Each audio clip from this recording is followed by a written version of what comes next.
Good evening, ladies and gentlemen, boys and girls. Welcome to what is due to be one of the most exciting transfer deadline day Premier League review shows in the history of Premier League end of transfer window deadline day reviews. Gentlemen, how are we all? Doing good. Neil? Doing good. Neil? I'm pretty Liverpool good, fan? even though deadline day was a bit of a bust for City, really. So This is going to be exciting, guys. I know you guys are chomping at the bit. Excuse me a second.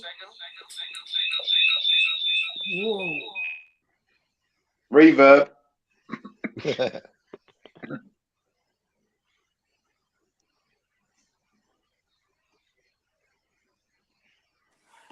Right, that's what I wanted.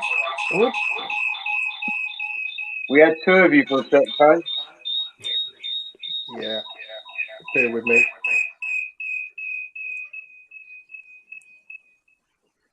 Hello? That's better. Right, so where do we start? This has been an amazing week. We've had two rounds of fixtures in the Premier League. A Saturday to Sunday set of fixtures, or was it Saturday to Monday? I don't even remember now. And then we had Tuesday to Wednesday. No, Tuesday to Thursday. Yeah, Tuesday And to Thursday. everything midweek was on BT Sport on about 4 different platforms at the same time. I'm like, just like my head was busting with football.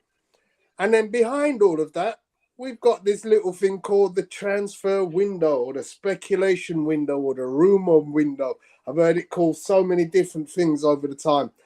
I can honestly say it's just backed up my feelings about the transfer window. I hate it with a vengeance. I hate it with a vengeance. I hate it with a vengeance. But before I do go any further, let's just see guys in the chat, in the who are watching along, don't forget to hit that like and subscribe button. But let's just check in with the boys in the group. How you doing? I've got one more joining us as we speak. So Andy, how you doing, buddy? I'm good, TC. Excellent. Been a good start. Been a good start to the season. Excellent start for Spurs, yeah. And congratulations on your tennis win last weekend. Thanks, mate. I did notice that. We've been joined all the way from New York, by Stan in his ass. How are you, sir? Good night, everyone. But I can't see anyone, so I'm gonna go back and come back. I'm gonna go out and come back in, Tony. No Something's problem. wrong with my setup. So yeah, I mean, wow. I mean, I'm actually gonna hand the reins over to Bertrand for a little while because I need to add some graphics to the show. And while I'm doing that, I want you guys to start talking about this ridiculous transfer window. So here we go, guys. Feel free. I mean, try not to talk over one another, but tell us a bit about what your thoughts are. Go on, Neil. Where do we begin? Chelsea. Who didn't they buy?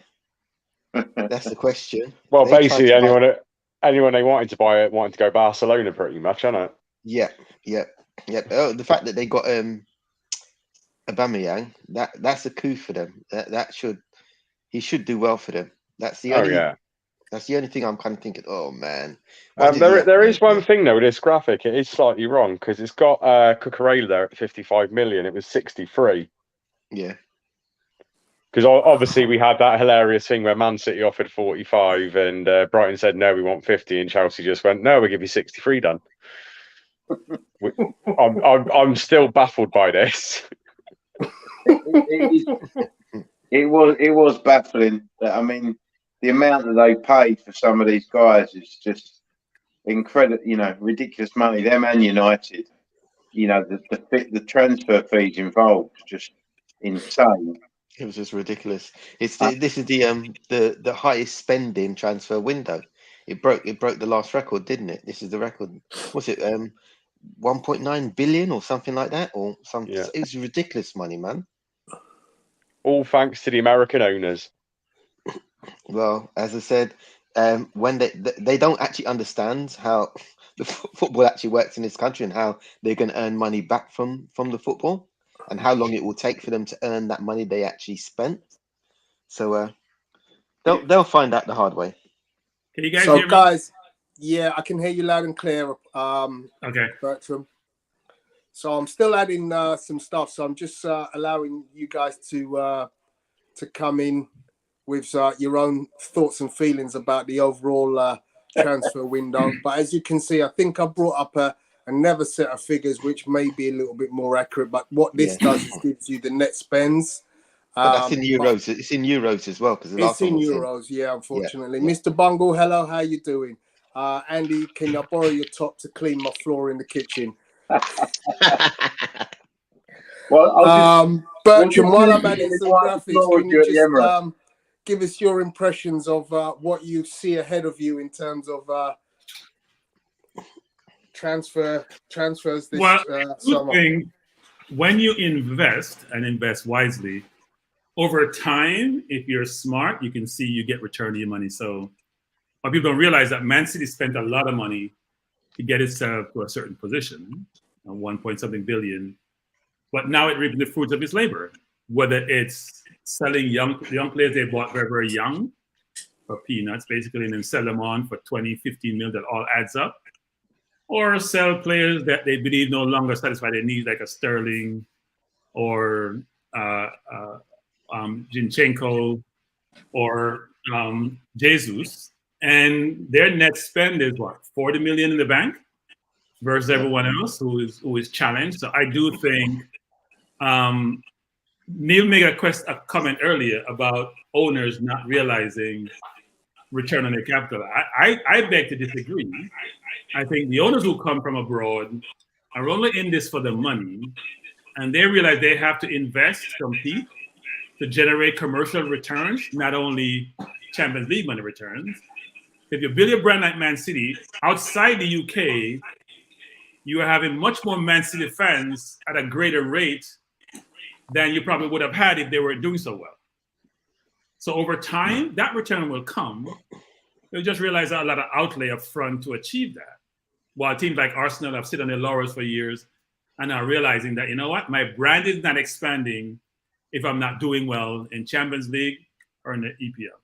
Yeah, no, part of that point that I was saying, Bertrand, is that they don't realize how long it will take for them to get that money back. I'm not saying they won't get that money back, but it will take many, many years. No, Neil, that's not Neil. Here's the thing: they're dealing with the appreciation of the assets. We think in income. They're not thinking income. What did the Glazers buy Man U for with other people's money? What's the value of Man U today? So we're thinking income or dividends like Man U take out of the club. They're thinking appreciation of the capital of the assets versus the income I generate. And so if they lose $100 million a year for 10 years, that's $1 billion. If that asset appreciates $3 billion, they've made $2 billion. That's what they're thinking about. Thing is, there's a big difference though between Man United and Chelsea when it comes to the appreciative value of the assets. Exactly. I mean, I hate to say it because obviously it's United, but United are globally a much bigger brand than Chelsea. They have a more famous stadium and a richer history. So when the Glazers come in, I can understand the Glazers spaffing money up against the wall at times, including even in this transfer window. I understand it. For Chelsea, who have been nearer to challenging and won the Champions League only 2 years ago, they've spent nearly £300 million on players on a team that literally won the Champions League 2 years ago. Which, to me, it seems like there's no actual business sense in what Chelsea have gone out and done in this window. I mean, Sterling, yeah. I do think he's a good signing for Chelsea. I don't think he'll be the same player at Chelsea as what he was at City. But I think a lot of the players they've brought, it's been a scattergun approach just to try and show some kind of authority.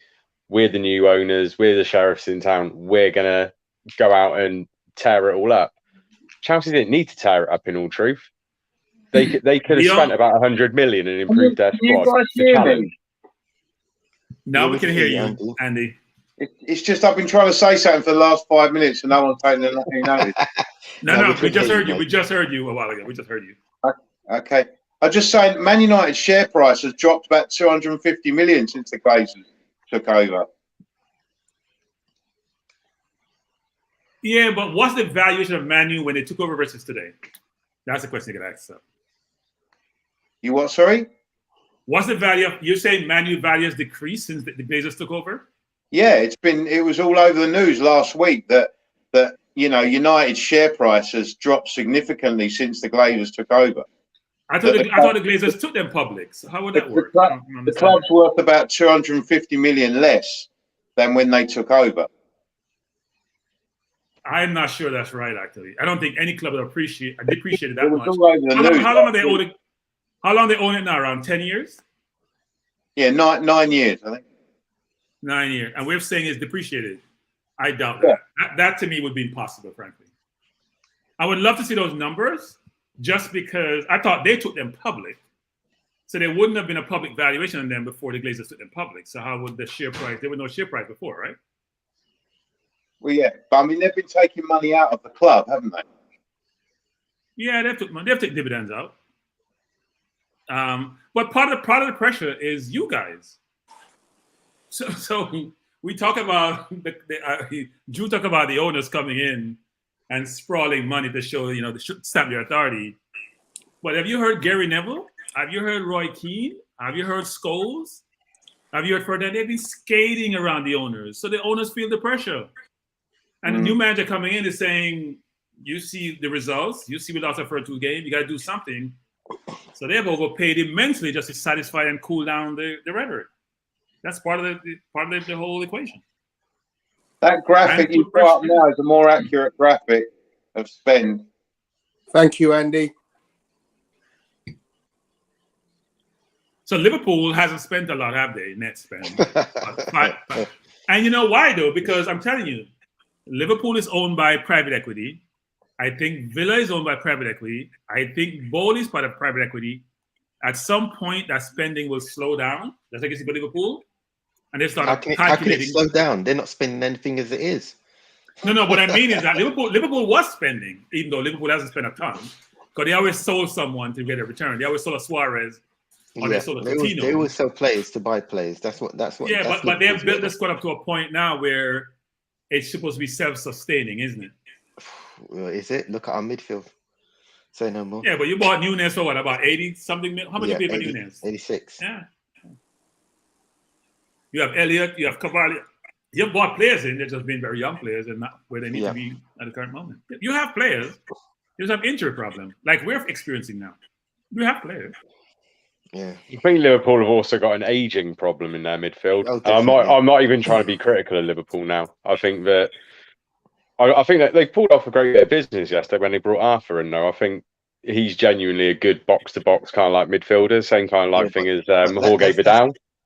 That's a loan thing. But from what I've been told, that there is something written into the contract that we will be able to buy him for 32 million at the end of the season. We'll just have to see if we decide to buy him. Well, we didn't want him. Let's see how that works, Neil. We didn't want him. So. No, that's fine. That's fine. We'll see if we were wrong. Hang on, wait. Didn't Arsenal get to the point where they weren't allowed to buy anyone yesterday?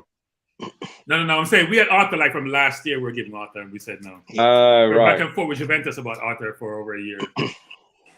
So yeah, I mean, we need a CDM. We don't need a box to box. We need a CDM. Yeah, right, gentlemen. I'm bringing some order back into this chat. So let's talk about who did the best business, guys. Let's go around the room and ask who did the best business. Neil, who do you think did the best business in the entire summer transfer window? Do you know what I've got to say? I've got to say City, because they're starting to reap the benefits, especially from a blonde, top knot wearing so-and-so who's doing really well right now. So he's already paying his money back. Guy's got great hair. 9 goals already. Is it 9? Okay. Let's ask this question, Neil. Out of the players that Man City have bought, how many are playing every game? Yeah, 1 at the moment.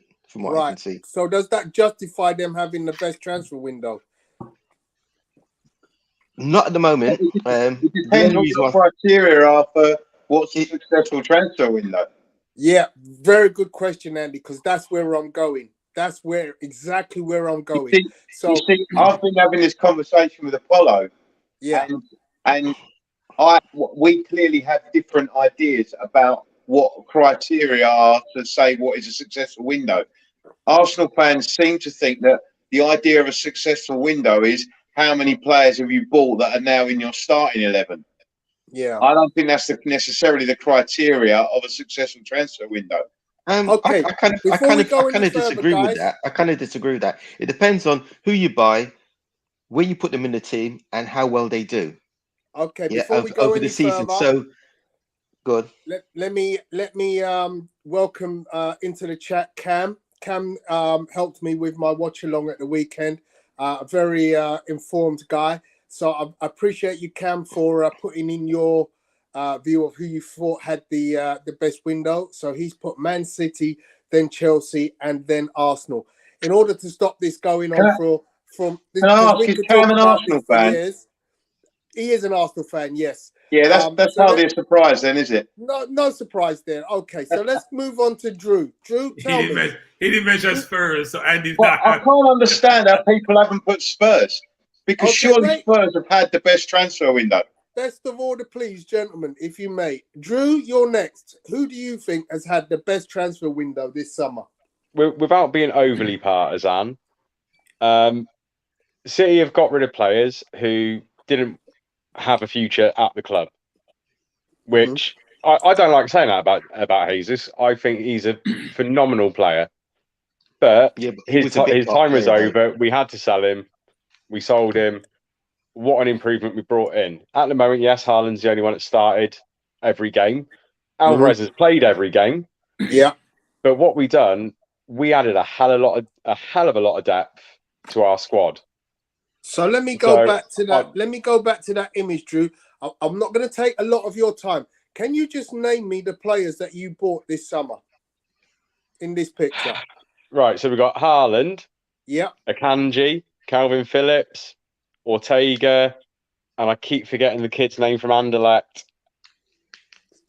Gomez? Sergio Gomez. That's it. Yes. And Alvarez. And I'm not counting Alvarez though, because we signed him in January. It's still Okay, this fair enough. year. All right. Still this year. No, Still no, Gomez. We're talking about the summer window though. We're just using Okay. the summer transfer window, Bertram. Okay, thank you, Drew. Can I just I'm say gonna one thing say- though? Can I just give a just very say- honourable mention to Newcastle? Because after the Yes. signing of Isak, they've gone Okay. well up in my Abs- estimation. Absolutely, So- absolutely. So, big shout out for Newcastle. Andy, it's your turn, my fella. Break it Okay, down, I but mean, don't be too long on this. I think what I would say first and foremost is the best signing of the window is Yeah. obviously Manchester City's signing of Haaland. Agree. They've obviously got him for a ridiculously low price if you look at the market, Absolutely. because in market terms, he's worth probably treble what they've paid for him. Exactly. Yep. They paid 50 odd million for him, and he's in the market as it is, this nonsense market we're in. Haaland Yeah. would be worth what, 150 plus? So, Easily. so they've made the best single signing. I'd agree. And that one signing may be enough to get City over the line for their holy grail of the Champions League. Okay, next might be enough. point. Moving on. Go ahead. Tell me who you got as the overall transfer winner. I would say that you're looking between Spurs, Newcastle. I might say Manchester United, although I can't give them credit for the amount that they've spent, because I think they've bought good players, but I think they've massively overspent in what they've bought. Anthony for 86 million is just complete and utter nonsense. He may turn out to be a world beater, but right now you're only buying potential. Okay. and Martinez they overpaid for. Yeah. And I still think that, whereas I think he will do well against certain teams in the Premier League, I think Yeah. there are certain teams that will put him under severe pressure, particularly aerially. Okay. Thank you very much, Andy. Party political intervention is required. Bertram. Nice. So I don't think it's. I don't think Nice it's close. Actually, Go Can you ahead. hear me? Tell me who it's you not think. close. I mean, City net spend in the window is about 140 mil. If you add Ireland's 140 mil, it should have been, and they only bought it for like 50 something mil. So it's not close. Given City, Calvin Phillips can't get into the team, and is a starter for England. He's on the bench, not because he's not a good player, because they have so much quality. They got rid of Jesus and Sterling and replaced them with, and they weren't necessarily a need, they were more of a want. The kid from Argentina, Alvarez, is a very good player. Look at the goals he scored. So it's City by the stronger, the best has gotten stronger. It's not a good thing. Other than that, I think there's a lot of good teams who have improved, even the ones who are overspent. So there's value for money, and there's how your team is being improved, right? Okay, value let's for hold money. it there. Yeah, let's hold it there. Let's hold it there. So before everybody chimes in again, I just want to go to the chat and see what people have said following on from our comments about who we've put as our top team in the window. So Cam has replied to your comment saying, Andy, you're dreaming, dude. Cam also continues, Haaland for 54 million would be enough for them to win the transfer window alone. Look at the players Spurs brought. What have they done to affect their season? Nothing. Yet Andy keeps on trying to sell it. So Cam's definitely having a go at you, Andy. Well, are you going to give me a chance to respond or not? No, not yet. Not yet. Just hang on. Okay, the worst is Bournemouth. They've barely even given themselves a fighting chance with their measly transfer expenditure worth around 24 million. Worst single signing, worst transfer, Willian to Fulham. That's an interesting one. And he's free by the way. No bitterness there then. What about Aubameyang to Chelsea? Yeah. Okay, let's listen up. Arsenal have been laying the groundwork over the last few windows, but really delivered by adding some much-needed star quality to their ranks over the course of this summer. Way better than Spurs. He goes on. Gunners improved to the overall quality of their squad by getting rid of the deadwood. Spurs still have players they don't need. Now, I know you're going to answer that because I saw Spurs' outgoings. You got rid of a bunch load of players. I think you got rid of about 13 players at the last time I looked. Cam and got some money for some of them too. Yeah, which we did. Cam has continued, and he's obviously got a lot to say about this window. The best transfer, Nick Pope to Newcastle, Man City, Haaland. Okay, thank you very much, Cam. Obviously, a lot of that was directed at Andy, so I'm going to give you the chance to respond, Andy, but try and make it short, please. Okay, first things is clearly Cam is so Arsenal brainwashed that clearly he and I are not going to see eye to eye. So he is going to push the Arsenal agenda and I'm clearly going to push the Spurs agenda. But I like to look at things objectively as much as I can. And I would say that Spurs have bought sensibly. We bought what we needed. We needed a left centre-back. We went and got Lenglet. We needed a right wing-back. We went and got Spence. We needed a left wing-back. We've got Perisic, who is world-class. He is one of the best signings of the window, and we got him on a free. And people haven't even begun to see how good Perisic is yet. We went and got Bissouma, one of the best midfield players in the Premier League of the last 3 years. Been fantastic. We got him for 25 million, which is nothing in today's market. We got Richarlison. We've needed a backup striker for years, and no one will come to us, including Jesus, because Jesus would have chosen Tottenham if he thought he could have got a game. He went to Arsenal because he knew he would play at Arsenal, whereas he couldn't come to Spurs because he wouldn't get a game at Spurs. So it's, our front three is locked down.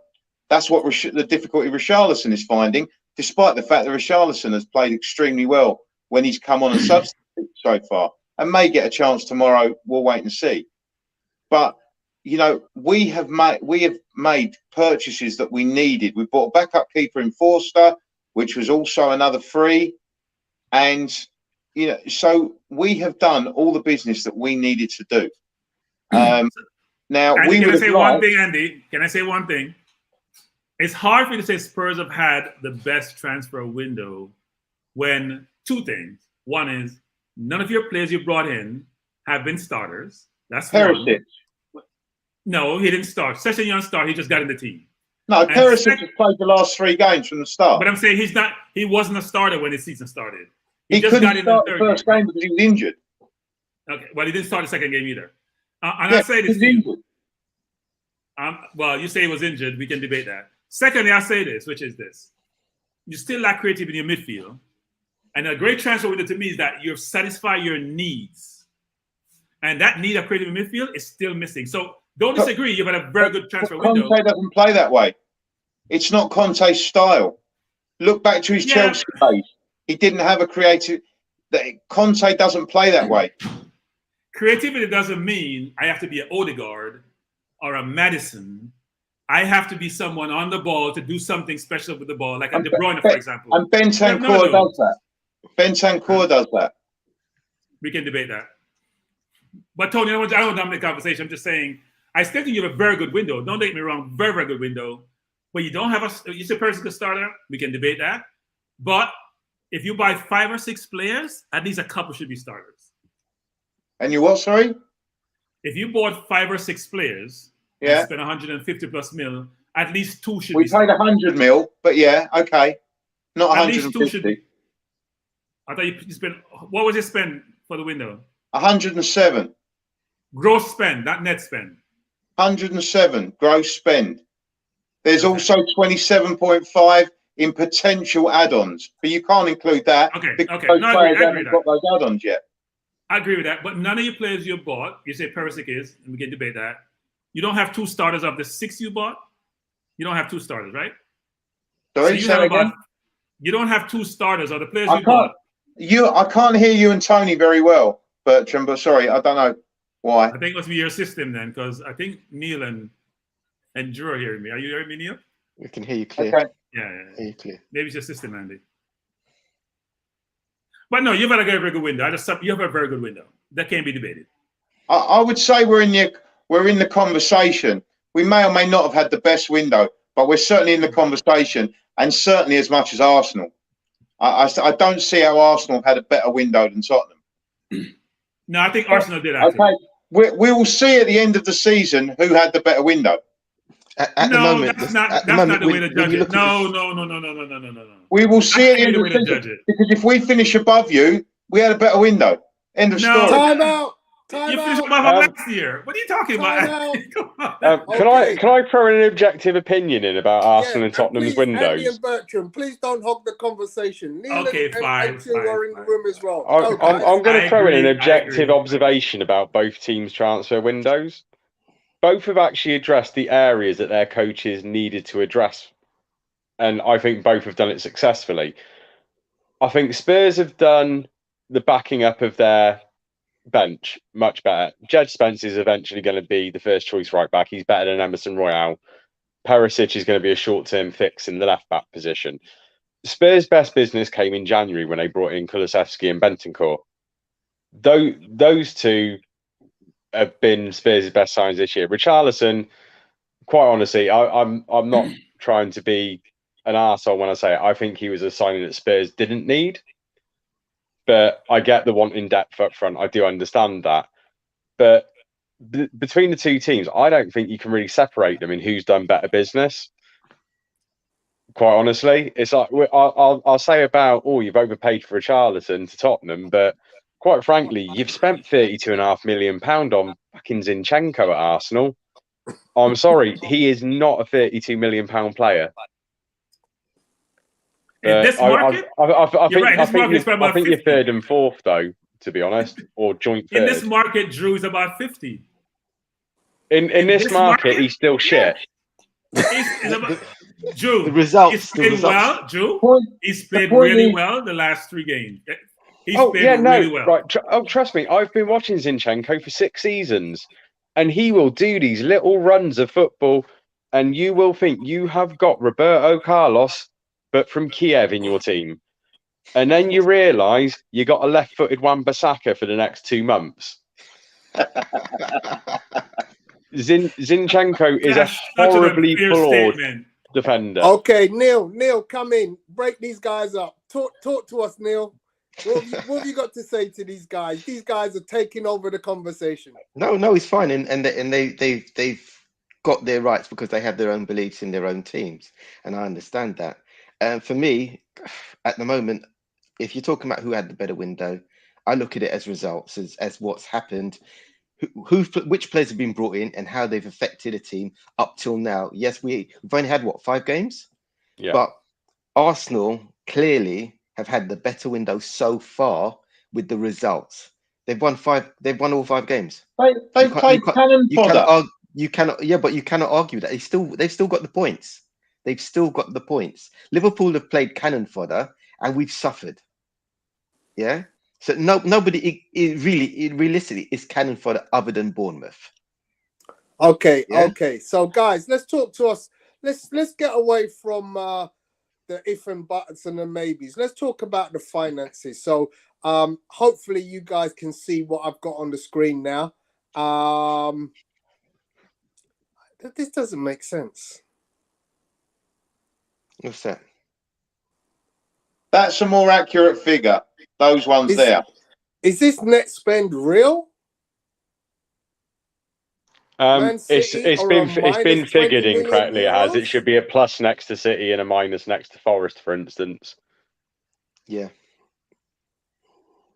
Yeah. Why is Forest plus? No, that's right. What do you mean? That's Why is right. Forest correct. Yeah, It's your 160 net million spend, not your spent, net 7 income. It's million net spend, income. guys. Yeah. Okay. It's yeah. net spend, not net income. What's It's gone right, out it's compared right. to what's coming? Oh, Yeah, yeah. So Yeah, what's guys, gone out I to what's think coming? this is.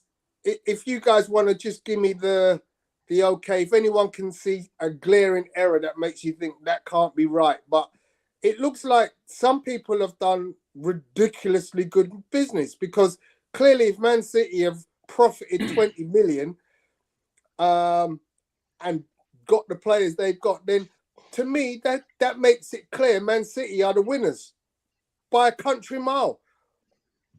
By a country mile, like that's what I said earlier. By It's not included. Can I just say country one thing mile. though? How the hell have Everton spent 71 million, but also are in a deficit of 13? Who the hell have Everton actually brought in? They've bought players. They bought Onana. They Anana. bought a number of players. They bought They a number brought of players. They Onana bought in. like 5 or More 6 players. pay. Yeah, more pay. They brought Yeah. more pay in. They're So bringing they've brought a lot of Larissa top tier championship players on. Okay, let's They get bought- away from the Everton talk, because let's be honest, Everton have struggled to stay in the division this year. But let's talk about let's see. Let's talk about the big 6, yeah, or the big 7. Chelsea, just a ridiculous number, absolutely ridiculous. But even they are trumped by Man United. So Chelsea have spent more, but Man United's net spend is greater than Chelsea's net spend. Yeah, I do think Chelsea has overpaid, but has bought quality players. Both Sterling, teams might be. Both teams are kind of clutching at straws, looking at their positions. No, I think Chelsea replenished their defense. They bought Fofana, they bought Koulibaly, and then they added Sterling. They bought Aubameyang. We'll see how that works out. They have bought some quality players, but they have overspent. Cucurella, they've overspent, but they bought quality players.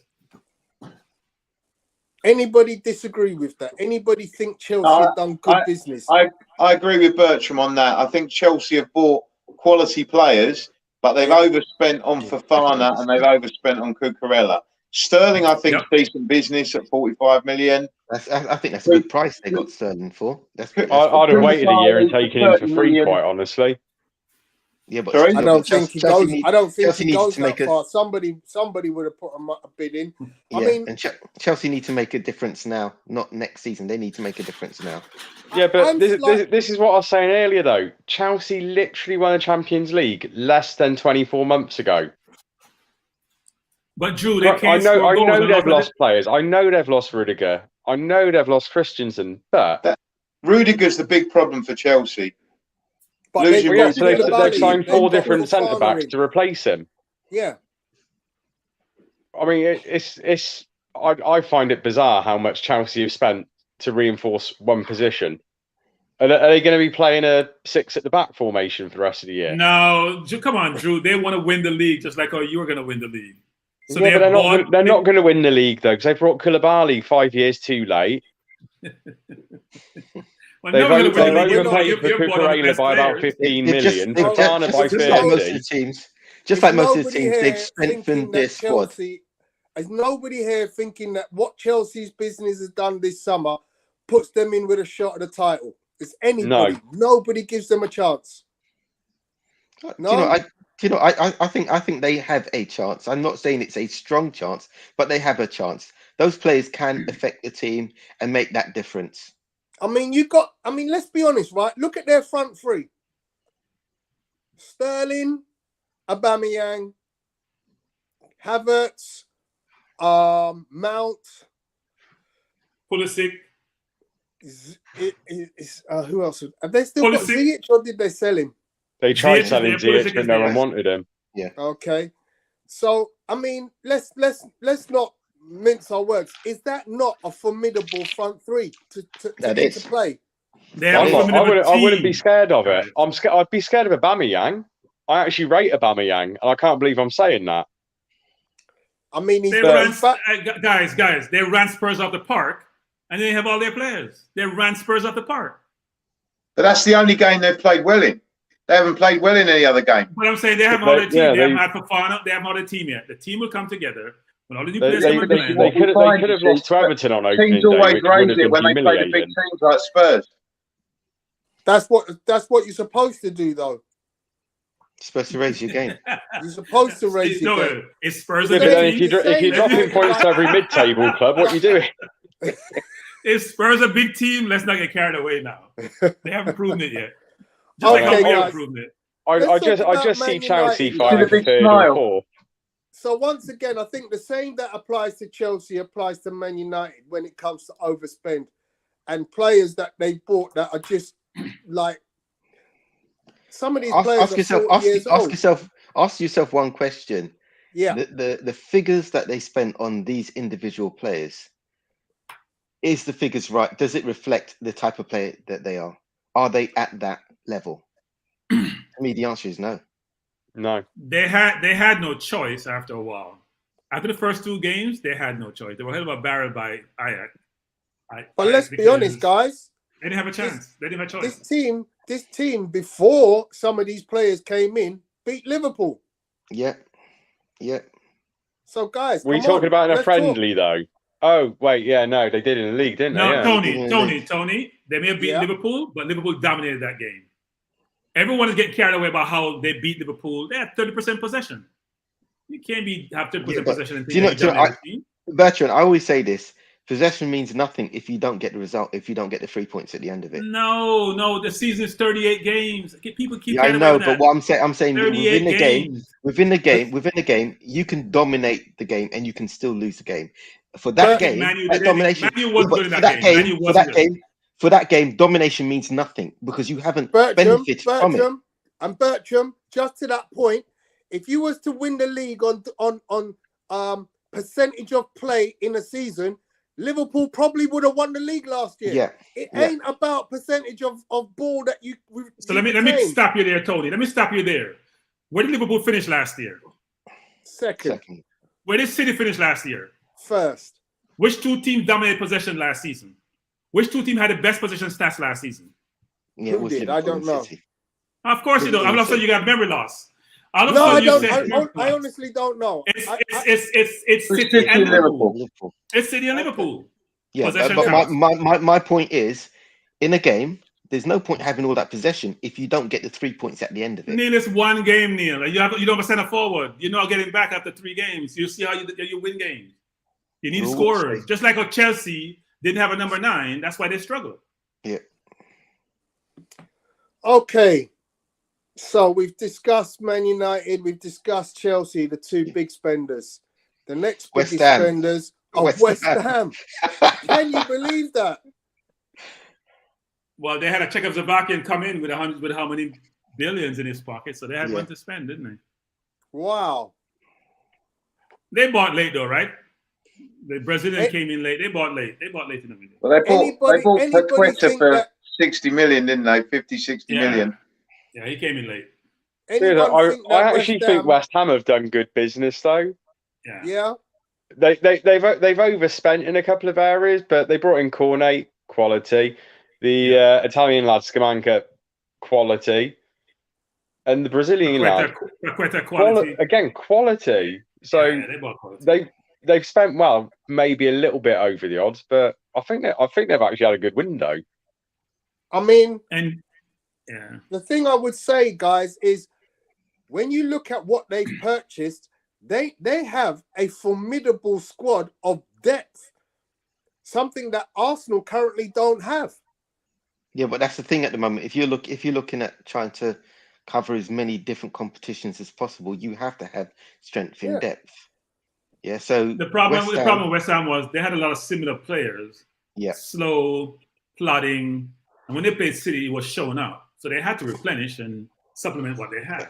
Right? Does They were getting anybody old, here? too. Does anybody here give West Ham a chance of sniffing top four? No. Right. No. I can see him Not getting even- sick. not even Top a six, but that's top fair. six, top six, yes. Top four, no. Right. Okay. Thank you very much, gentlemen. The next biggest spenders were Forest. Jesus. Put it this way, with what Nottingham they Forest. spent, there's no way they're going down. I If you don't just get look it. at what they've spent. I don't get it. They signed 21 players. I mean, what And did they- they do with No, this? They're trying to- It's 22. Obviously in the trying end. to Well, they're they're trying about to to do get better. Sergio Aurier on a free. Yeah, they're trying to do better than what Fulham when Fulham came up and they basically bought a new team, didn't they? So During the no, transfer when they window. started the Fulham aren't season, even no, on when they this started the list, window, they The only had problem is 15 players Forest when they had started the to, window. though. Forest had to because they had a lot of players on loan last season Mm. who left the club. So they had to get quite a lot of players in just to have a squad. Yeah. Wow. But 21. It's a lot. Yeah, I mean, So it's they ridiculous, started but- with 15 players, right? When they started with the 15 players, they add 21, that's 36. They only need 25. I don't know what to do the other 9 or 10. I'm not sure what. I'm not But sure hey, what happened there. Hey, look, I mean, fair play to Nottingham Forest. I would love to see what's going to happen with them over the next 3 months, because I'm sure after 3 months we've got to see something from that Well, look at amount of signings. Yeah, Well, look at the you result. think of the players they've brought in, though. They've got a good mix of experience and youth. They've brought in Dean Henderson in goal. They've got Jesse Lingard. It's not floating my boat, Andy. Sorry. What, Dean Henderson? Nope. Well, For no, a- I was for more a- for a interested lower- up A until we lower said Jesse table Premier Lingard. League side. I wouldn't even have it. I wouldn't even have him as a reserve keeper. Fulham did better by getting Bert Leno on a 0. Okay. Well, when he interesting. was alone, so he's not he didn't acquire him. He's alone. Yeah. That's an interesting perspective because a lot of people have been very complimentary about Henderson so far at West Forest. He's saving penalties, which is very Yeah. important. Okay, You guys, saved what, just 2 very already? quickly. 18 has put in, why can't we see their faces, Tony? You should be able to see their faces. 18, can you tell us Whose if you face? come out and go back in, can you tell us if you can see the faces? But should be able No, to see you the- can't because I can see the faces, and I'm Okay. on my iPad, so I think it's Okay. 18. Cool. Yeah, All that right. happened to me when I came in, Tony. So go on and come back in Okay. 18. Cool. Right. Where are we? So Forest is where we stopped. Forest. Okay, so Forest have clearly done some madness in the transfer market. Where do we go next, guys? Newcastle, 136 million. Nobody sold. How do we feel about Newcastle? Because they have looked super impressive at the start of this season. Isak, man, Isak. He's already shown how good he is. He's proving how good he is. He's only I played one believe- game. It's not even a full game. He still I played believe well. He Newcastle still will played well. be pushing top 6. Yeah. Newcastle had top the six. second best record since January without these 4 signings, Yeah. which says a lot. I think I'm just going to say I think Nick Pope is one of the best signings of the whole of the summer, and I just saw the stat about him the other day. So all of his Premiership career, he's been playing at Burnley.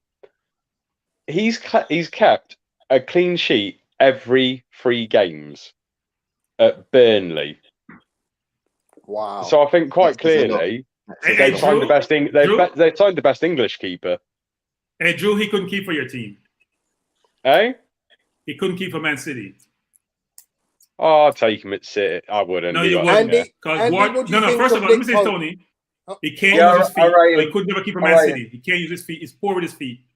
So he couldn't keep for Man City.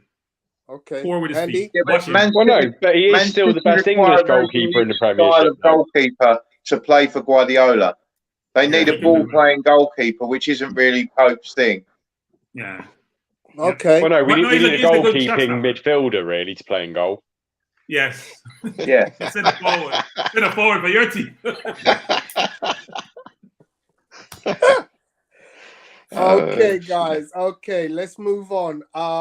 So Newcastle, based on what Bertram has said about their position as the best or what second best team since January, January, results wise.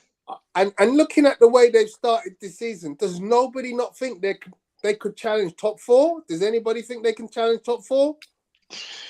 I'm not sure Bertram's figures are accurate. I think it's 4th, not 2nd.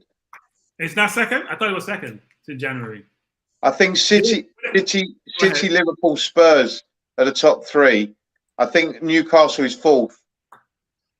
Look it up. Look it up. Maybe I missed. Still pretty impressive though. So does Yeah, yeah, anybody, they have does been anybody- Considering where they were coming from, and they Yeah. were the whipping boys at one time. And They've done well. also, I've got to say it. I've been criticizing this guy for the longest time, but the last couple of games, Alan St-Maximin has looked like a worldie. Yeah. But Bertram's favourite. Oh, Bertram's let favourite. me not say anything. I'm not going to say anything, so let it slide and ride. No, but really, You're not going to say Bertram, anything, Bertrand. And You're not going to say Zaha- anything. By the way, and Zaha also. By the way, and Zaha also. Just to add I Zaha have to the to mix. say, Yeah. you know, I'm sure Neil, you'll back this up, but St-Maximin this year, since the start of the season, has looked like. Listen, man. Listen, I'm ready. I've already been. I was on to Klopp, man, during this transfer window. I was on to Klopp saying, "Look, man, what are you doing? What are you doing? This is the player we need, yeah, Yeah. to add to the squad." Klopp didn't listen Wow. to me, man. He did not listen to me. What can I say? Okay. Liverpool are Guys, lucky let he me- wasn't playing on Wednesday night. I know. We were lucky. We were lucky. You know what, Andy? You know what he does, Andy? He forces you to change your defense, Yeah. which messes you up, right? It forces you to change your defense, which messes you up. Even if he's not playing well or not passing well, you got to crowd him, then space get created. So it's a good thing. Okay. The issue with So St then let's Maximin talk- has you so- always been end product, but recently he's been providing end product. Yep. So Yeah. you know when he's doing that, great. Yeah, but he's always had that potential. He just hasn't been able to display it in every game. But the potential's always there, and at the moment, it's now he's pulling it off now. But also he's got better players around him and feeding him now Yeah. with Grimares and people like that. Okay, Like guys. Newcastle's Let me. best player, I just say one thing about Newcastle, which is Joel Linton is a beast in the middle. Oh, tell me about Okay. it. He covers Yeah, a ton of we found space. that out. Yeah, he covers a ton of area. All right, Really let's good move player. on, guys, because we're getting through this real Slow. slow. So let's finish it off with Arsenal. Bertram, as the Arsenal fan in the room, I'm gonna give you the conch to give us your opinion on what Arsenal did this summer. Well, we don't need a soliloquy in Arsenal. We're top of the league. We're 5-0. I know people are going to say they haven't played anyone. You can only play who you've been given. Last year, we were given an atrocious schedule. We had COVID. We had injuries. This year, we have bought Jesus, who has been phenomenal. Saliba is probably the best centre-back in the league. I know people will dispute that, but he's a Rolls Royce. Vieira hasn't played yet, but if you hear Andy Brasso talk about him, he's the next coming off of Odegaard or even better. Marquinhos looks really good in the under-23. He's been playing really, really well. Turner hasn't been impressive in preseason. I know what Drew says about Zinchenko, but the kid has a lot of skill. Can't defend to save him life, but very skillful. So the 6 we have bought, take Turner out, because it's bought in January. The 5 we have brought in, at some point, will play a major part in this season. And the record speaks for itself. My biggest concern about our team is injuries. Because even these players don't have that physicality. Partey is 36 years old, even though they say he's 29. Is he 36 No, he's years not old? 29. He's about 36. That's my Really? estimation. No, He's he's not not. 29. He's 29. He's not 29. Can someone tell me why Saliba's in the graphic?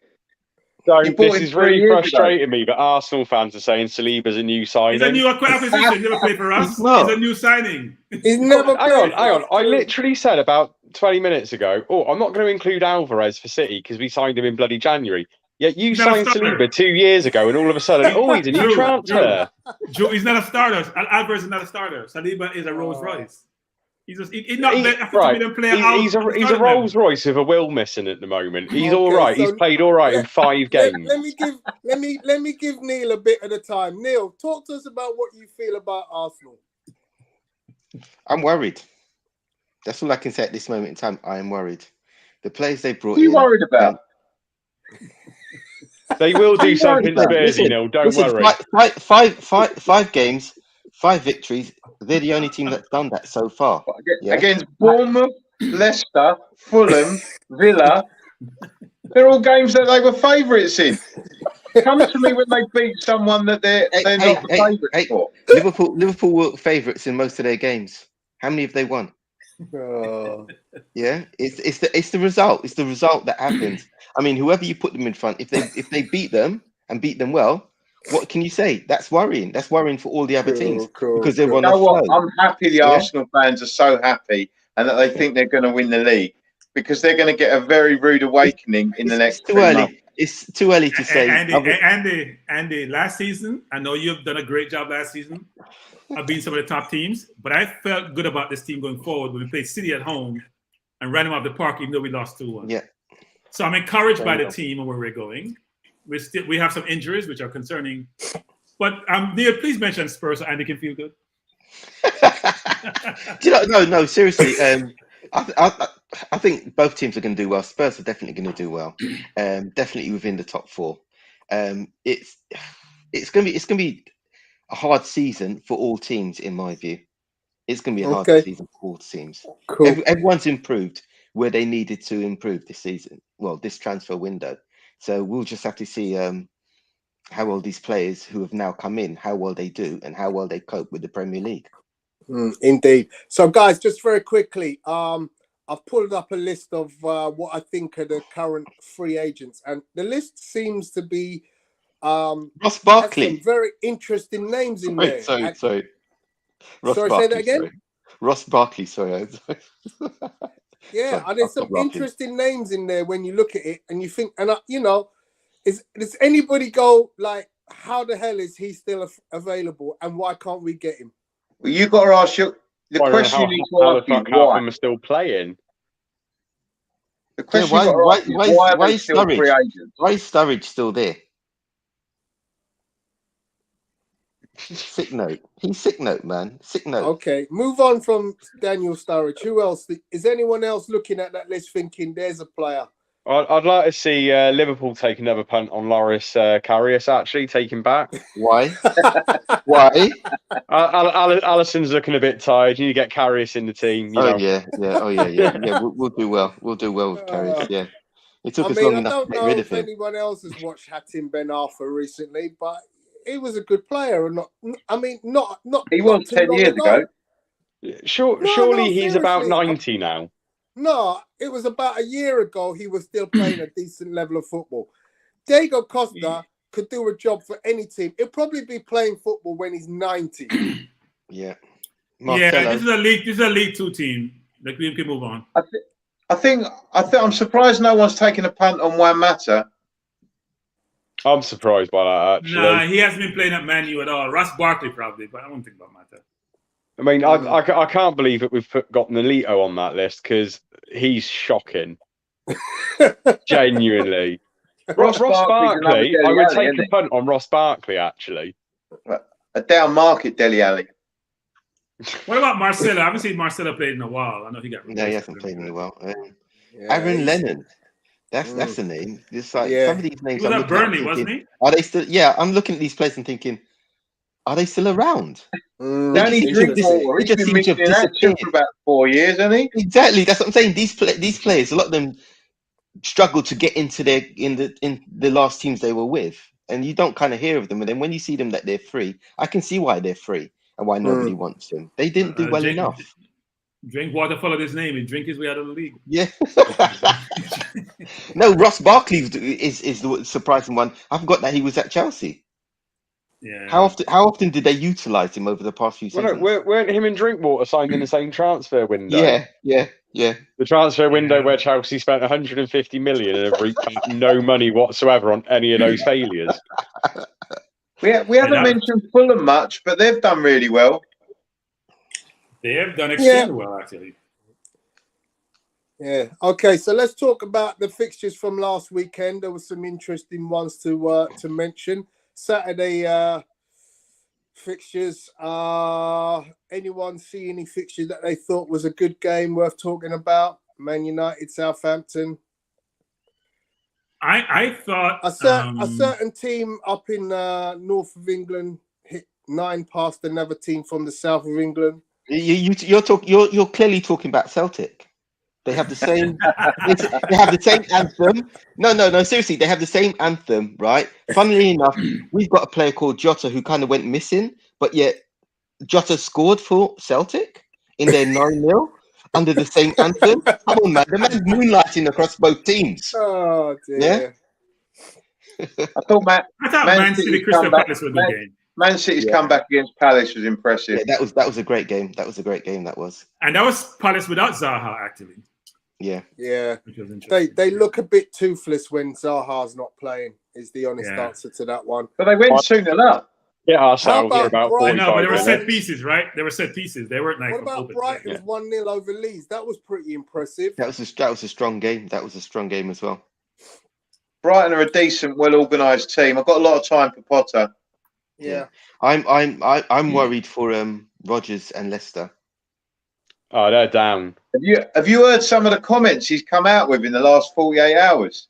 He sounds a bit like, what's his name that got sacked Scott from Parker. He sounds to me Yeah, like Parker. he's trying to get the sack. Yeah. It sounds to me like he he's sounds saying very much things, like the Brendan hoping the Rodgers ball that we heard at taps the end of his Liverpool reign. So Yeah, he's, So these were They Sundays. actually bought well for years, and they haven't bought well in the last few years. Yeah. And that has come back to haunt them. The Snooker of the world. They haven't bought well in the last few years. That's why they're struggling. Nothing really was surprised. Well, I say Wolves holding Newcastle to a draw. That was a bit surprising to me. I would have thought Newcastle would have won that one. Never write off Wolves, man. Never write Tottenham off over Wolves. To be honest, it was Nottingham probably their Forest. best performance honest, of I the think- season. Yeah. To I be think honest, Nottingham Forest did well against Tottenham, didn't they, Andy? Yeah, Forest played very well. Yeah, we always look dangerous on the break because of our front three. But Forest played very well, and if they'd have scored, we could have had a problem. But I fortunately, thought Forest played well enough to get a result of that game, actually. So Even though the penalty, Kane missed the penalty, but yeah. So then Tuesday night we had these set of fixtures. Palace Brentford was a good game. Fulham getting a win over Brighton. So we were just talking up Brighton, how well they've been playing, and then lo and behold, up step Fulham, bang. Yeah. And Southampton beating Chelsea. That was a surprise as well. Yeah. But they did play well. The played well. interesting thing, apart from Mitrovic, most of the Fulham players are not household names, but they work really hard. Yeah. They work for one another, don't they? Yeah. the thing I'm is, just hating the Mitrovic fact at the moment. suddenly I've kind turned of got into a to. workhorse. Because Mitrovic has actually been working really hard. Yeah. Yep. Yeah. They all work hard.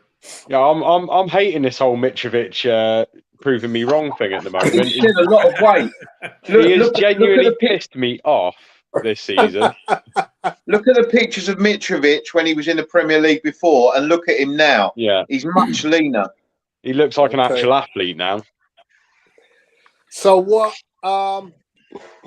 at the bottom of this graphic, we can see Leeds drew 1-1 with Everton. Now, Everton are in dire straits, are they not? Yeah, they are. I genuinely don't know. Quality. They had his quality. They had some decent players. So we'll see what happens. They managed to hold on to Gordon, didn't they? I mean, Yeah, I think that might be the thing that keeps them up Yeah. as well. Yeah. Do you Had not think- he gone, they would be in trouble. I mean, let's be honest, guys.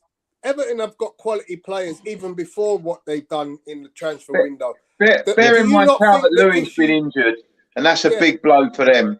Yeah. No, do you And not- the Corey also. The Yeah. Corey's been injured. Everton. The thing with Everton is they've got good players, but for some reason these guys can't play well together. Lampard. And they've been doing that for a while. Yeah, since Lampard So, came in. I mean, Not even under Benitez, as well. They've got some good players. They just can't play well together. to me, I it think just they should sounds give like, Lampard time. I think Really? Lampard is quite an astute person. I think he'll get it right over time. mate, I don't know what makes you think that. I really don't. I'm baffled by it. I think Lampard's got something about him, and I think he's bought quite well. I think if you give Everton a bit of time, I think they'll be all right. I'm not so sure about Gerrard at Villa. I actually have more faith in Gerrard than I do in Lampard. Stats and results don't. I tell you what concerns me about Villa is it. I'm wondering how much the players are with Gerrard at the moment, because he's got a better squad of players at Villa, and yet they are looking horrendous. Yeah. You know what, Well, Steven guys, Gerrard I'm going to reminds- say this. Go ahead, Tony. Right? I was just going to say, do you know what Steven Gerrard reminds me a bit of? He reminds me of Glenn Hoddle, the ex-pro who was so good as a pro that he probably intimidates his players. Perhaps. Can I just say, was I'm still Gerrard really that thinking good David though? I'm still curious about the Tyrone Mings thing, about him losing the captaincy, because that seemed to have affected the team as well. Guys, I think what we're missing is that Villa got their coach fired. That's why Gerrard came in. So you have a bunch of players, and they've supplemented those players who are good players, a bunch of good players. But they don't have exceptional players. They're struggling with it. All their players are interchangeable. Mm. Buendia, Inns, Watkins, Coutinho, Bailey, Ramsey, they're all interchangeable players. They're very good players. Now they need a coach to get them, or manager get them to the right place and situate them really well. And the kid getting hurt that they brought in, But that got injured, Bertram, doesn't help. Bertram, Yeah. what you've just said could exactly be said about Arsenal. We have got a bunch of players who can interchange, because that is why our squad is so slim. Because Arteta realizes that, you know what, I got a bunch of players who can play in a number of positions, and therefore I don't need to solidify in certain areas. Tony, Mhm. the difference between having a bunch of players and the quality of the players. How many Aston Villa players can get into the Arsenal team? None. Exactly. Point. Defense rest. Okay, That's let's the move difference. on. Sorry, can I just say one thing about the Villa thing? Yeah. And this is something it genuinely swear at me, and it's probably going to upset Neil what I'm about to say. So we all talk about how great a player Gerrard was. Yeah, he led Liverpool to a couple of FA Cups and a Champions League trophy. Just a little So- Champions League trophy against one of the Yeah, no, greatest but if we're teams of all gonna time. look at it objectively, then Lampard done more for his club than what Gerrard done for his club. He won more trophies. Hang on. But wait, Drew, please, Drew, you come on. can't compare that. It's like saying any City player, Zinchenko won more trophy than any other player in the league, apart from the Man City. Well, no, player. but we remember Steven Gerrard for being this great player. Oh, he led Liverpool to so many great triumphs. He didn't. He did. He genuinely didn't. Hang on, bro. Drew, he Did had a you chance watch to that lead Champions Liverpool. League final. So Did that's you where watch loyalty. That comeback bro? final was one of the greatest finals out there. Tony, and Drew, that's where loyalty gets your legacy in trouble. Yeah. That's where loyalty, and you guys demand that in the UK. You know, Kane has to stay. So when Kane is done, you're gonna hear the same thing you're saying about Gerrard, except Gerrard can show a Champions League trophy. Kane can't show anything yet. Because he's loyal to Tottenham and Gerrard was loyal to Liverpool, and they could have gone to any team in the world, right? That's the difference. I mean, you know, I just think we remember Lampard, Gerrard a bit too fondly, if I'm honest. I think if you look at Lampard's goal scoring record, it was sensational from midfield. Yeah, but he also had a fella named Didier Drogba ahead of him. A phenom. Yeah, a phenomenal team. Hang on. Right, so we're going to say about Drogba, Gerrard played with one of the best centre-forwards of the generation, who was unfortunate of injuries in Fernando Torres. Guys. But was a much better player than Didier Drogba. Drew, look at the team. Chelsea, you've got to look at the whole team, right? And you've got to look at when Abramovich came in, look at the amount of money he spent. Look how he took Chelsea to the top with his money. Look at the players. Not Manu off their perch. I accept all of that when we talk about it. But in that instance, Lampard bought his way into a starting role in a much better squad. Lampard stamped his authority on a team with better players in it. Yeah, but he won his medals, etc., off that team. Yeah, Gerrard was in a much weaker team. Gerrard was in a much reason that team won so much. Quite frankly. Okay, let's call a time, guys. I think you're slightly underplaying Lampard a bit. He scored nearly 177 Premier League goals. That's incredible for a midfield player. I think he deserves a little bit more respect than you're giving him. No, I don't think we're disrespecting Lampard. We're saying Gerrard should not be underrated. That's the difference. Yeah. Gerrard was a brilliant guys, player. let's move on. So we got Wednesday night's fixtures up on the screen. As Arsenal did what they were supposed to do against Villa. Bournemouth won. Wolverhampton was a draw. And then Man City just turned up and did a little number on Nottingham Forest in. You mean Haaland turned up and did a number on Forest? Yeah. So Drew, this is your minute of glory. Tell us about that win and tell us what your early feelings on your squad right now. I've found myself saying a lot in the past few days. It's only Forest. But Jesus, Haaland's the difference between us being absolutely dominant and not. Because last year we were averaging 72% possession most games, but we did have issues getting the ball in the back of the net at times. There's not an issue with that right now. No, you don't. So I've heard a lot of people criticising. Oh, he only touched the ball 20 times though. He can touch the ball 5 times in a game for all I give a shit. He will still score goals. So I do not care how involved in play he is if he's scoring. So it's really funny you should say that, because I was actually about to say his involvement in gameplay is like so minimal. Yeah, but he all he needs to do is score. That's all he needs to do. That's literally what we brought him in for. Yeah, that's all he needs to do is score. If your team doesn't keeps the ball all the time, and put in position to score, he doesn't need to be involved. They keep the ball amongst themselves. The other 9. Exactly. Yeah. I mean, you look at City before Haaland. They were still dominating games. Yeah, they weren't scoring as many goals. They just needed that final piece to their jigsaw. We're now effectively dominating teams with 10 players. Yeah, it's ridiculous. And the thing is, as well, with the likes of Silva and De Bruyne and other players, Mahrez and people like that, you know, the supply that Haaland's going to get is unbelievable. Yeah, and he's got the ability to finish. Yeah. Okay, let's move on to West Ham against Tottenham. Andy, this is your minute. Give us your rundown of that game. Yeah, we should have probably put the game to bed earlier when we were 1-0 up. Could have gone 2-0. I think that would have done the game. But we were poor. The reality was we were poor in the second half. Højbjerg picked up a knock and wanted to come off at the beginning of the second half. And the look on Conte's face, without Bentancur already, he was panicking. He didn't want to bring Skip off the bench. He wanted Højbjerg to stay on, so they patched him up.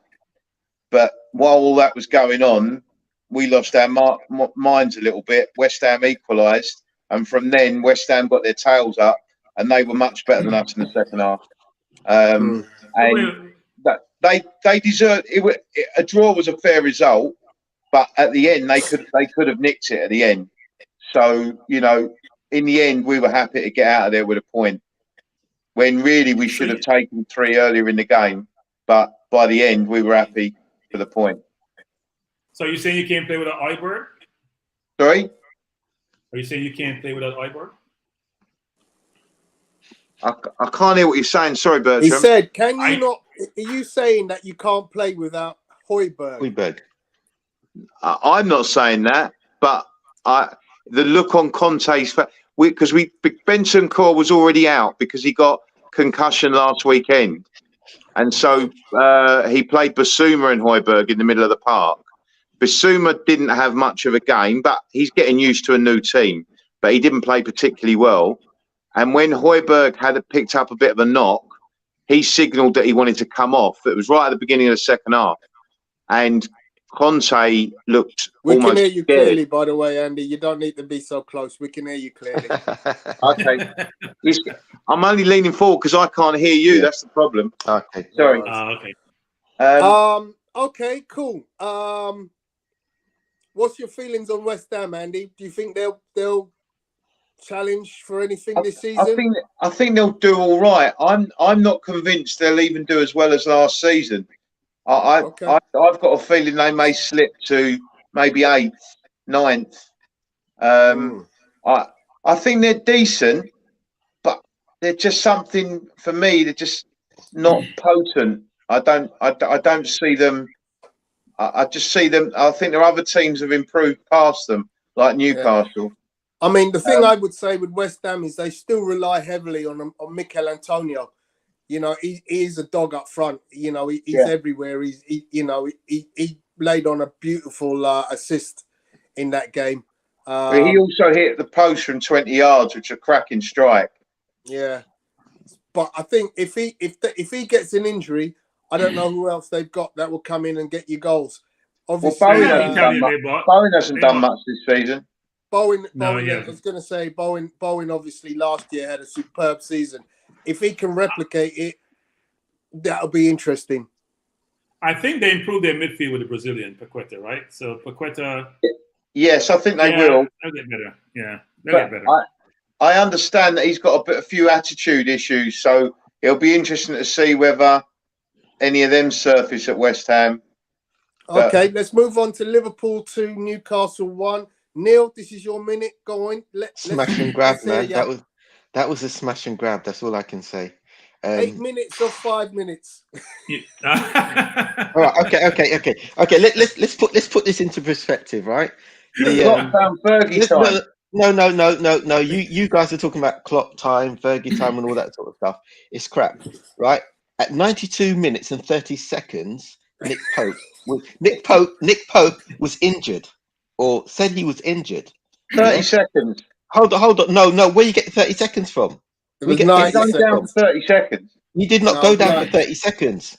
That took 94 seconds. Yeah? That took 94 seconds from when he went down to when he got back up. Yeah? That time was added on. And just before that time had finished, that's when Liverpool got the corner and scored from that corner. So if anyone's got to be blamed for that time added on, it's Newcastle. It's not Liverpool. Yeah? What about the clearly onside? Karma. It was karma. No, so here's what happened. Karma would have been a draw. No. The way I saw the game, that's why I said smash and grab. Yeah, because realistically, if it wasn't for that, obviously the time added on, it would have been a draw, and that would have been a fair result. Because the first half, Liverpool were just too slow to the races, but the second half, domination, and we managed to score from that domination. I'm still convinced that Isak should have had 2 goals. A draw would have been a fair result. Yeah, but if Newcastle didn't waste the time that they were wasting, they would not have lost that game. Yeah, it's down to them why they lost the game. Can I say a couple of things? One is Newcastle could have won that game. They had almost like a breakaway. The kid on the left, what's his name? Anderson should have done a better job of passing the ball to Willock. They could have Yep. scored. Secondly, Trippier's clearance was atrocious. That Yeah, led to the corner. that's You why I can't be said that kind of smash and footballer grab. and you make it a poor clearance. So yeah, That's why I said smash and so the grab. ball rolls. Yeah. Yeah, Right, we were let's lucky move to win on, the game. guys. Let's move on. The last game of the week, we saw Leicester lose to Man United. Nothing unexpected there. I actually Unless expected anybody- that to be a draw, to be honest. Really? I watched I, this no, game I actually last thought. night. I thought because the thing is, the way the way Leicester are playing, I keep thinking that they're going to get better. They're going to play better, and I expected them to actually up their game against United. Halfway through the game, I realised they weren't going to up their game. But before the game, I thought that they were going to get at least a draw. Here's out what of that. disappointed in that game, right? Harvey Barnes could not beat Dalot for nothing. Nope. Like, you're supposed to be at England International. You're supposed to be able to run by defender once. It can't beat Dalot. Like, you watch the game thinking, What? Man U is not that good. I can't wait to play them. What was strange? Leicester have got problems because what was strange about the game is Leicester had a lot of the ball in midfield. Maddison and Dewsbury Hall had a lot of the ball, but Yeah. for some reason they were creating nothing. There was nothing. Barnes and Vardy just weren't getting any chances at all. And Tielemans, I don't know if he's sulking, but Tielemans was rubbish, and they subbed him in the end. Well, But he was Tielemans poor, is a but- good passer, Andy. He's a good passer between the lines. When Who he is? turns the ball over too much, Who? Tielemans. I know he is. I'm saying he isn't doing it at the moment. No, he's not playing. He's not playing well. I didn't want us to buy him, by the way. It's I hard didn't to want say, to though. buy One It's- really it's- good it's thing hard that came to out of explain last it, night's though, is game, it? though. The best Very thing true. throughout the game was every time Jamie Vardy touched the ball, chance of Rooney was. It just amused the shit out of me. I'm Yeah. sorry, but I thought it was Well, hilarious. to be honest, Leicester haven't been the same since Rebecca lost the case, have they? Realistically, No. that can't be a coincidence. It can't be a coincidence. Oh. No, Are we let's saying have it the same there's for a the defense curse of of the match. Becky Vardy on Leicester now? Come on, man! Look, she lost her case. She lost her case. Best of order. Right, guys, let's move on quickly. So, obviously, we'll have a quick look at the table. Obviously, it looks wonderful for Arsenal, but the chasing pack are not far behind. That's not right, is it? Man- I thought United were fifth. Yeah, United are fifth. United are fifth. Liverpool are They've sixth. they've not got last night's game there. Oh yeah, I missed last night game. Last night. Yeah, Okay, all right. yeah, because Yeah, United. United are have fifth done now. it. Yeah, Table. sorry, Yeah. that's my United bad. are That's fifth my now, bad. yeah. Okay. Let's move on then. So this weekend's fixtures, we'll start off tomorrow. We have the Liverpool derby. I'm expecting Liverpool to crush again Everton because, as I said, I'm not impressed by Lampard. I really don't rate him that much as a manager. I'm not a great fan of Everton anyway. So I'm going to stick my neck out. I think Everton might get something in this game. okay, anybody else want to stick their neck out on this one? I actually think it's either going to be a score draw or an absolute hammering by Liverpool. So It depends on- it's depends on going to which be one way or Liverpool the turns other. up, right? Either Liverpool are going I to mean- destroy them, It or depends on it's which going to be like a Liverpool turns 1-1. up. Neil, what do you To predict? be honest, it depends on which Liverpool turns up. To be honest, we've still got midfield issues at the moment, even though we've got what's his name who's just come in now. I actually think that we're going to win, but it's going to be like 1-0 or 2-1. Okay, so we're It's just not- gonna it's do not the gonna be a hammering. we're just gonna do the round robin. Yeah, it Yeah. goes Neil, Drew, Andy, Bertram. Yeah, and me. So go on, Two- Neil. two- Everton, Liverpool. What's your prediction? 2-1 Liverpool. Okay, Drew. I'm not predicting it. 4-0 Liverpool. Andy, 1-1. Stan Kroenke. 2-1 Liverpool, and Everton has been in every game this season. They have improved their midfield with Onana, Iwobi, Yeah. and who Yeah, am I they're still missing? gonna Somebody. they're still gonna go down tomorrow. I predict Liverpool 4-0. 2-1. Okay, It won't be 4-0. Brentford versus Leeds. Neil, 1-0 Brentford. Drew, 2-0 Leeds. Andy. I think this could be another 1-1. Okay, Stan. Leeds lost. Rodrigo 1-1. Okay, and I'm gonna go Brentford 2-1. Chelsea versus West Ham, a London derby. Wow, Neil. 1-0 Chelsea. They're going to bounce back. Okay, Drew, 2-1 West Ham. Andy, Goalless draw. Stan. 1-1. I'm gonna go 1-1 with you, Stan. Newcastle at home to Crystal Palace. Neil, 3-1 Newcastle. Drew, Almost score. Yeah, 3-1 Newcastle. Andy, I'm going to go 2-1 Palace. Stan. St. Maximin against Zaha, my favorite players. If they play. 2-1 Newcastle. I'm gonna join you on If that St. one Maximin again. plays, if not St. Maximin, it's 1-1. Okay, so I'm gonna join you again. I mean, both teams have had injuries to their key players, or to a key player, because St. Maximum has obviously missed the game, and so has Zaha. So if they both come back, I still predict Newcastle being at home will win this one 2-1. Nottingham Forest at home to Bournemouth. Neil. It's a difficult one. 1-0 Bournemouth. They've got to win their game. Drew. I don't think Forest are affected at all by getting dicked at City the other night. I think it'd be 2-0 Forest. Andy. 1-0 Forest. Stan.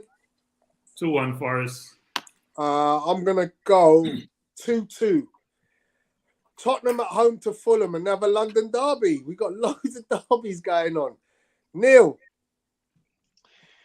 2-1 Spurs. Drew. 4-1 Spurs. Andy. 2-1 Spurs. Everybody's saying that Fulham's going to score. Mitrovic. Stan. 1-1. People haven't seen Fulham play. And I'm going to go 3-2 to Spurs. I think there's goals in this game. Wolverhampton at home to Southampton. Neil. 2-0 Wolves. Drew. 1-0 to Man City reserves. Yeah. Andy. I think Wolves have got to end this run at some point. Yeah. I'll go 2-1 Wolves. Stan. Che Adams is hard to handle. I'm going to say 1-1. Wolves can't score. I'm going 2-0 to Wolves. Aston Villa at home to Man City. Neil. 4-0 Haaland. Drew. 5-0, and I think Haaland's going to get a third hat trick in a row. Oh man! Wow. Andy. That's 14-1, by the way, apparently. For him to get his third hat trick. It is at William Hill, yes. But, I think Villa are going to have a go, but I think City will still. I'm going to go 1-3. Stan. 5-2 Man City. 5-2. Wow. Villa are going to score 2 goals. I know that just is mad. So did Crystal Palace. So did who else? They've given up what? 2 goals in 2 games? Yeah. But Crystal Palace have more of a threat. Without Zaha, by the way. No, Palace without Zaha. Yeah. They've still got more of a threat. Villa have got Leon Bailey. Yeah. I'm going. They got with Ali Man Watkins. City. They got Bailey. They got Ince. They got players. They got Ramsey. I'm going with Man City 5-0, and I think that 14-1 bet is worth a punt. Yeah. Okay. Sunday's games are Brighton at home to Leicester. Neil. 3-0 Brighton. Drew. 3-0 Brighton. Andy. 1-0 Brighton. Stan. 2-1 Brighton. I'm going 2-2 on this one.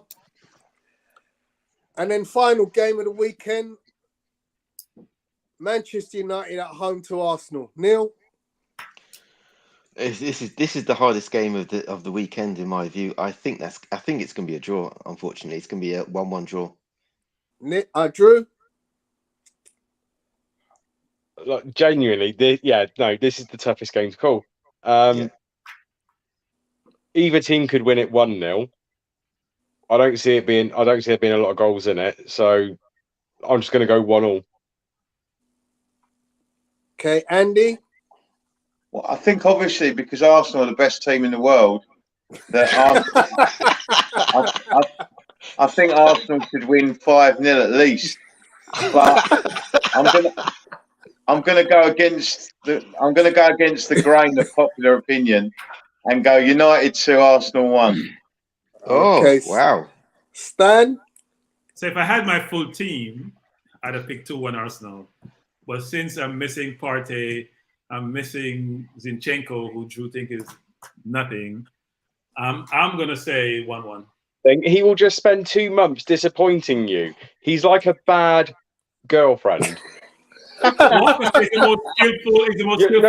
Trust me, you're going to love him for a little bit, and then all of a sudden you're going to realise, God, he's fucking annoying. Why won't he shut up? No, I do not want to watch soap operas. You will realise it eventually. Unbelievable. Okay, so I'm just saying.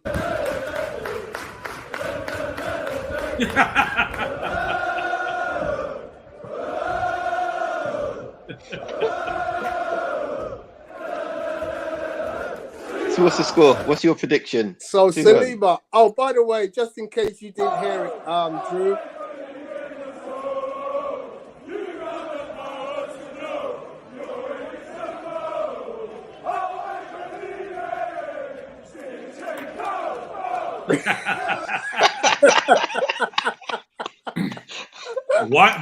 One man's refuse is another man's goal. So we've got the bookends as Apollo likes to put them in Saliba and Gabriel.